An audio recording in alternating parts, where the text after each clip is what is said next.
Et ils me connaissent aussi. J'ai fait un choix. C'est un choix libre. Le choix de l'Union sacrée, c'est un choix libre. Voilà, c'est ce que j'ai fait. J'ai fait un bon choix, selon moi. Voilà. Ils m'ont attaqué ici. Ils étaient au nombre de 15. Il y a les images. Hein. Ils étaient au nombre de 15. Hein. J'étais seul. Ils étaient au nombre de 15. J'étais seul. Il y a les images. Voilà. On a quoi été? On a bloqué. Il ne faut pas qu'ils oublient, je suis l'encadreur de Kuluna de la ville de Kinshasa. C'est moi qui encadre de Kuluna. Je suis un grand sportif. Ils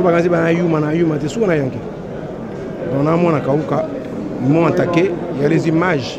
La situation, on doit connaître une situation inédite. Parce que les représentants, il y a peuple, les députés, les monité, mboka ezo kene malamu te. Basali lecture ndenge moko na mokonzi ya mboka. Pe balobi toyo ke la peuple. Toro kene kaka to lati ba kazaka to bi to za ba représenter ya peuple alors que moto sur le plan social ezali kopela. Nde to lobi esengeli to meka kotala ndenge nini to sala makambo autrement. On peut pas sala makambo autrement, c'est un peu dans un bureau ezali na bonne foi. Bureau ezali na esika ezali ko afficher mauvaise foi. La constitution, la guerre qui se passe ici, ce n'est pas une guerre pour renverser le bureau, non. C'est une guerre pour remettre le pays sur le rail. Ok? Si on met un nouveau bureau, ce nouveau bureau va faire tomber le gouvernement. Si nous faisons tomber le gouvernement, c'est fini, on va nommer l'informateur. Nazali na kombo Somana Mondali Justin. Nazalaki élu doublement député provincial, député national, na territoire ya Rungu, na province ya Otuele. Nazalaki moko na ba province de Mambré à Grande Orientale. Et puis nazali chef coutumier Omboka Nangai. Na ponami na groupe na regroupement politique Alliance Lingolba CCI oya Convention de Congolais unis ya honorable Lambert Mende. Je suis élu de la ville de Mweneditu dans la province de Lomami. Lomami est une des 3 provinces démembrées de l'ancien Kasaï oriental. Voilà. Je suis élu sur la liste AAAC, plateforme FCC. Maintenant, je suis là parce que ma couleur, mon parti politique, c'est le peuple. Nous n'avons pas d'école chez nous. Nous n'avons pas de routes chez nous. L'érosion détruit tout. Nous n'avons pas d'hôpitaux.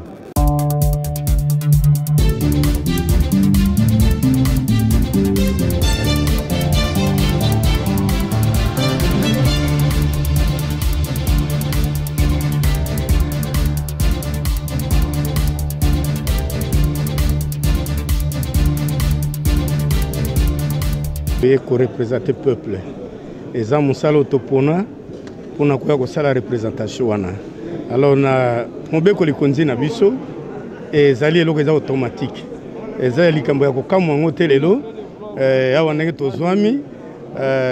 bureau ezalaki liboso et même qui ba ponomi ba eli à peuple local sengela kité et zalaki na bambeba oyo biso to reprocha ki bango.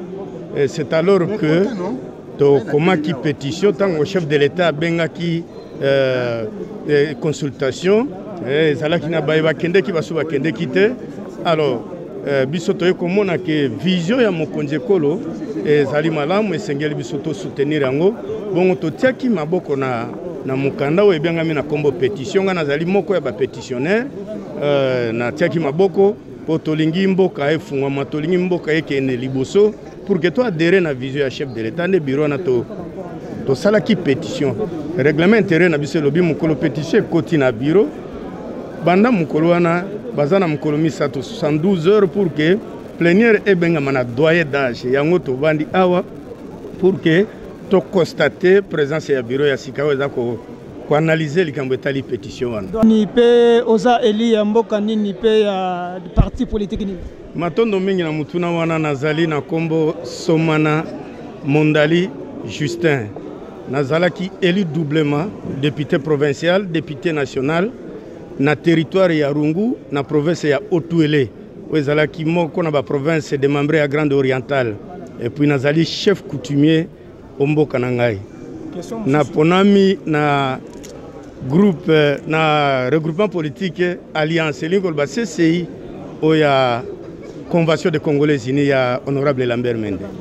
Le peuple musala député zaliga qui to pour rassurer le peuple parce que détermination déjà toye nango boye et rassurer déjà peuple que mokonza ekolo alobaki biso to adhérer na vision na ye ezali déjà ko rassurer peuple parce que oyo toza ko sala wa ezali au nom ya peuple to monaki que peut-être peuple abana ko reprocher biso ne loko moko tozala ko mieux battre toza likambango nini lokola vision ya mokonzi ezali likona likambo etali peuple nde tondimi ke to appuyer to soutenir de telle sorte na kobeta lisolo moke territoire wana baponinga nango ya rungu zoyo kana otuele kuna bana bayebi avion te natanga avion kutute ezana ba secteur ba chauffeur muzu camion bayebi te so mutu ke koti bana batako kamwa ba école tonga mité donc tozana problème ebele mais mandat ba pesinga il faut na défendre yango ke na défendre ba intérêt ya batu yango to ndimi ko nyata na boîte oyo mokonzi abongisi pona biso zaliga ke bande kona biso ba dutete ba mboate pa ba ya kukuta biso tota musamboka na biso ekolo Kongo ekende liboso. De la ville de Mweneditu dans la province de Lomami. Lomami est une des 3 provinces démembrées de l'ancien Kasaï oriental. Voilà, je suis élu sur la liste AAAC, plateforme FCC. Maintenant je suis là parce que ma couleur, mon parti politique, c'est le peuple. Nous n'avons pas d'école chez nous. Nous n'avons pas de routes chez nous. L'érosion détruit tout. Nous n'avons pas d'hôpitaux. Nous n'avons pas d'université viable. Nous n'avons rien. Qu'est-ce qu'il faut faire? Il vaut mieux continuer comme ça, qu'on achève les 2-3 ans qui nous restent là et quand on arrive en 2023, on passe le bâton à d'autres personnes, ou bien nous devons faire quelque chose. C'est ce que j'ai choisi. Moi, j'ai décidé de passer parce qu'il faut absolument que les Congolais, nous réveillons. Nous allons commencer, nous, vos députés, nous sommes en train de nous réveiller et nous sommes déjà réveillés. Mais sachez que le train qui démarre maintenant, le train qui est en train de démarrer, c'est pour le décollage du pays. On n'est pas là pour faire le cinéma, pour faire le théâtre, non. On est là parce qu'il faut appuyer la vision du chef de l'État, qui est la vision qui met le peuple en évidence, en avance, parce que le peuple, il souffre. Le peuple souffre. Vous êtes là, vous êtes tous des journalistes, parce qu'il n'y a pas d'autre travail à faire. Mais il y a un blocage pour la nomination de l'informateur. Quel apport vous, nos députés, nos envoyés, vous allez faire pour que l'informateur soit nommé si rapidement pour que le nouveau gouvernement arrive? Il faut connaître la Constitution. La guerre qui se passe ici, ce n'est pas une guerre pour renverser le bureau. Non, c'est une guerre pour remettre le pays sur le rail. Ok? Si on met un nouveau bureau, ce nouveau bureau va faire tomber le gouvernement. Si nous faisons tomber le gouvernement, c'est fini, on va nommer l'informateur. Où est le problème? La situation, on doit connaître une situation inédite. Parce que les représentants, il y a peuple, les députés, les monité, mboka ezo kene malamu te. Basali lecture ndenge moko na mokonzi mboka. Pe balobi toyo ke la peuple. Toko kene kaka te tolati ba kazaka tobi tozali ba représenter ya peuple alors que moto sur le plan social ezali kopela. Nde tolobi esengeli to meka kotala ndenge nini to sala makambo autrement. On pona ko sala makambo autrement esengeli pe kozala na bureau ezali na bonne foi. Bureau ezali na esika ezali ko afficher mauvaise foi. Na makambo etali ba loi na makambo etali contrôle parlementaire makambo zo telemate ba initiative ya ba député ezala na ba loi ezala na ba contrôle parlementaire bazoti yango na ba tiroir to yebite ndenge nini to défendre ba intérêt ya peuple bongo mobeko oyo ezali okamba assemblée pesi biso nzela to bate soki makambo eza otambola te et que peuple azali sur na confiance na biso te assemblée nationale to sala boni esengeli to tia bao baza okamba pembeni to pona basusu basusu kaka na mangoma na biso tokende au-delà des clivages on a koluka intérêt ya peuple. Est-ce que milulu yango esengaka quorum te? Esengaka quorum na banza tozozela tokoka la quorum de siège, il faut tozala na quorum de siège, so quorum de siège salami ndeto bandi yango moni tozozela quorum de siège koka. Et ils me connaissent aussi. J'ai fait un choix, c'est un choix libre. Le choix de l'union sacrée, c'est un choix libre. Voilà, c'est ce que j'ai fait. J'ai fait un bon choix, selon moi. Voilà. Ils m'ont attaqué ici. Ils étaient au nombre de 15. Il y a les images. Hein. Ils étaient au nombre de 15. J'étais seul. Ils étaient au nombre de 15. J'étais seul. Il y a les images. Voilà. On a quoi été? Il ne faut pas qu'ils oublient, je suis l'encadreur de Kuluna de la ville de Kinshasa. C'est moi qui encadre de Kuluna. Je suis un grand sportif. Ils m'ont attaqué, il y a les images. Ils m'ont attaqué au nombre de 15. La démocratie, c'est la liberté de choix et la liberté d'expression. Moi, j'ai fait un choix, c'est mon choix. On m'a envoyé des gens pour m'attaquer comme ça. Mais ils sont au nombre de 15, j'étais seul. Regardez les images. Les images, il y a eu là, Moussarata, vrai Moussarata. Moussarata, vrai Moussarata. Je suis au gang, tout le monde va nous occuper. Premier, c'est pas elle.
Les Koulounes sont là-bas.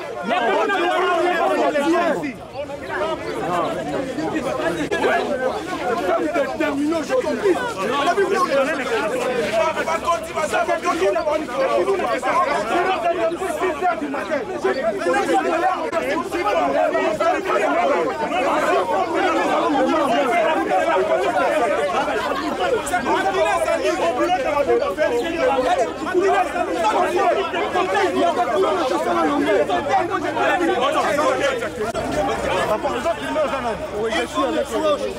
Je suis avec le papa.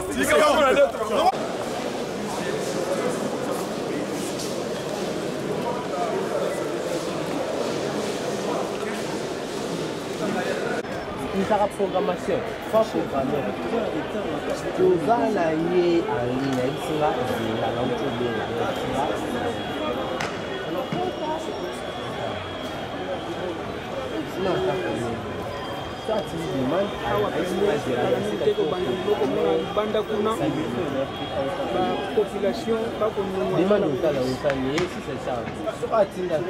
selon laquelle première kotambola kezanga kabunda attaqué to pe blessé tant eza bonté kama kabunda bon awa na assemblée nationale c'est première kotambola banda yango population kotomboka akondoka musika hapo ngazi za mapasi banda eza kolinda bafambatant bazali eza posaka dakota général esibaluka songo kolanda bafambatant libanda kuna na adresse ya population mais biso na kati awa tozali kozela tenir ebanda po droit ya biloko ya bima comme il faut